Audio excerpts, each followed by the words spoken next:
নমস্কার বন্ধুরা, Rina's cooking with নেচারে আপনাদের সবাইকে স্বাগত। চলে এসেছি আজ দারুণ স্বাদের রেসিপি নিয়ে। আজকে তৈরি করে দেখাবো সম্পূর্ণ নিরামিষভাবে বেগুনের একটা রেসিপি, যেটা রুটি, লুচি বা পরোটার সঙ্গে খেতে কিন্তু দুর্দান্ত লাগে। ভাতের সঙ্গে তো আমরা বেগুন ভাজা, বেগুনি বা বেগুন আলু যে কোনো কিছু দিয়ে তরকারি করে খাই, কিন্তু রুটি বা পরোটার সঙ্গে খাওয়ার মতো সেইভাবে কিন্তু তরকারি আলাদা করে করা যায় না। এই রেসিপিটা কিন্তু রুটি, পরোটা বা লুচির সঙ্গে খেতে কিন্তু দুর্দান্ত লাগবে। তার জন্য দেখো এখানে বেগুন নিয়েছি। বেগুনগুলোকে প্রথমে মাঝখান দিয়ে কেটে নিচ্ছি। মাঝখান দিয়ে কেটে নেওয়ার পর একটা বেগুনকে 4 টুকরো করে নিতে হবে। আর খেয়াল রাখতে হবে যে বেগুনের যেন এই বোটাগুলো থাকে, মানে বেগুনের এই ডাঁটি শুদ্ধ কিন্তু বেগুনগুলো এইভাবে লম্বা করে প্রত্যেকটা বেগুন কেটে নিতে হবে। খুব বড় সাইজ হলে 6 টুকরো করে নেবে। আমার কাছে এখানে বেগুনটা মিডিয়াম সাইজের, তাই আমি 4 টুকরো করে কেটে নিলাম। বেগুন তো কাটা হয়ে গেছে। বেগুনগুলো এবার একটা থালার মধ্যে নিয়ে নিয়েছি, পরিষ্কার করে ধুয়ে নিয়েছি। বেগুনে এবার অল্প একটু নুন আর অল্প একটুখানি হলুদ দিলাম। নুন আর হলুদটা খুব ভালো করে বেগুনের সঙ্গে মাখিয়ে নিতে হবে। নুন হলুদ তো বেগুনের মধ্যে খুব ভালো করে এখানে মাখিয়ে নিয়েছি। আর বেগুনের জন্য এখানে কি কি মশলা নিয়েছি বলে দিই। এখানে নিয়েছি 1 চামচ কালো সর্ষে, 2 চামচ হলুদ সর্ষে, 3-4টে কাঁচা লঙ্কা, আর নিয়েছি 2 চামচ পোস্ত। সমস্ত কিছু একসঙ্গে খুব ভালো করে একটা পেস্ট তৈরি করে নিতে হবে। প্রথমে শুকনো উপকরণগুলো ঘুরিয়ে নিয়ে তারপর অল্প জল দিয়ে পেস্ট তৈরি করে নিতে হবে। এদিকে একটা ফ্রাই প্যান বসিয়ে দিয়েছি। ফ্রাই প্যানের মধ্যে সর্ষের তেল দিয়ে দিয়েছি বেশ খানিকটা। তেল খুব ভালো করে গরম করে নিতে হবে। তেল ভালো করে গরম হয়ে গেলে এক এক করে কেটে রাখা বেগুনগুলো তেলের মধ্যে দিয়ে দিতে হবে। এবার দেখো 1 পিঠ ভাজা হয়ে গেলে বেগুনগুলো এইভাবে করে উল্টে দিতে হবে। 2 পিঠটা সমান করে বেগুনগুলো উল্টে পাল্টে একটু লাল করে ভেজে নিতে হবে। বেগুন ভাজার সময় খেয়াল রাখতে হবে বেগুনগুলো যেন একদম পুরোপুরি ভাজা হয়ে নরম না হয়ে যায়। 2 পিঠ ভাজা হবে অথচ কিন্তু বেগুনগুলো গোটা গোটা থাকবে। এইভাবে কিন্তু বেগুনগুলোকে ভেজে নিতে হবে। বেগুনগুলো কিন্তু 1 পিঠ উল্টে দিচ্ছি। 1 পিঠ ভাজা হয়ে গেলে আর এক পিঠে উল্টিয়ে এইভাবে করে একটু লালচে রং ধরিয়ে বেগুনগুলো ভেজে নিতে হবে। বেগুন 1 পিঠ ভাজা হয়ে গেছে। আরেক পিঠে উল্টে 2 পিঠ দেখো সমান লাল করে একটু ভেজে নিয়েছি। আর বেগুনগুলো ভাজা হয়ে গেছে। বেগুনগুলো এবার তুলে নিচ্ছি। বেগুন কিন্তু প্রত্যেকটা বেগুন গোটা গোটা আছে, একদম কিন্তু নরম হয়ে ভেঙে যায়নি। খুব সাবধানে বেগুনগুলো উল্টে পাল্টে এইরকম করে ভেজে নিতে হবে। বেগুনগুলোকে আমি তুলে নিলাম।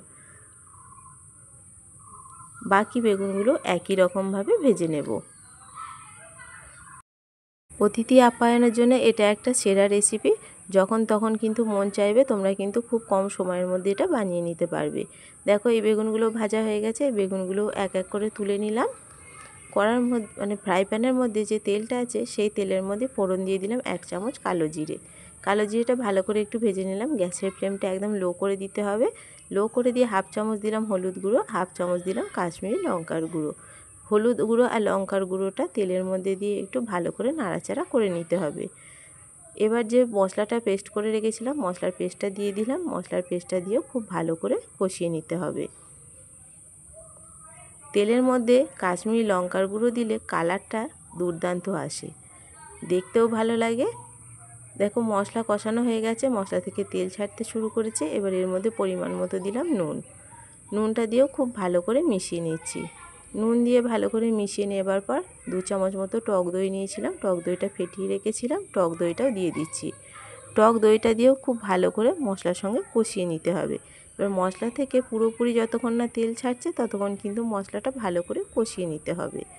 নিরামিষ রান্না তাই অল্প দিলাম একটুখানি চিনি। চিনি দিয়েও আবারও খুব ভালো করে মিশিয়ে নিচ্ছি।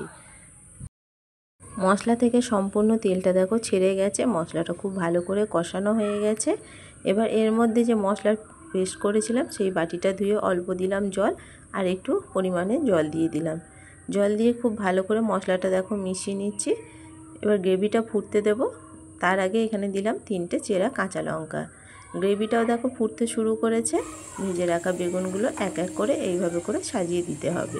বেগুনগুলো যেন ভেঙে না যায় সেই দিকে খেয়াল রাখতে হবে। বেগুনগুলো দিয়ে ঢাকা দেওয়ার কোনো প্রয়োজন নেই। এইভাবে করে বেগুনগুলো দিয়ে খোলা অবস্থাতেই 20 থেকে 30 সেকেন্ড মতো ফুটিয়ে নিলেই কিন্তু রেডি হয়ে যাবে।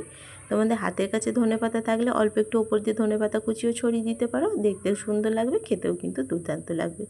কতটা লোভনীয় হয়েছে দেখো এখনই দেখতে। খেতে কিন্তু দুর্দান্ত হবে। রুটি বা লুচি, পরোটা বা ভাতের সঙ্গে পরিবেশন করতে পারো, খেতে অসাধারণ লাগবে। গ্যাসের ফ্লেমটা এবার অফ করে দেবো। বেগুন বাহার কিন্তু পরিবেশনের জন্য একদম রেডি হয়ে গেছে। নিরামিষ বেগুন বাহারের রেসিপিটা কেমন লাগলো কমেন্ট করে জানাবে। ভালো লাগলে একটা লাইক, কমেন্ট, শেয়ার করে দিও। আমার চ্যানেলে নতুন বন্ধু হয়ে থাকলে চ্যানেলটা সাবস্ক্রাইব করার অনুরোধ রইল। ইউটিউব থেকে দেখলে চ্যানেলটা সাবস্ক্রাইব করে পাশে থাকবে, ফেসবুক থেকে দেখলে ফলো করে রাখবে। আজকের মতো এই পর্যন্ত, ফিরে আসবো অন্য কোনো রেসিপি নিয়ে। সম্পূর্ণ ভিডিওটা দেখার জন্য অসংখ্য ধন্যবাদ।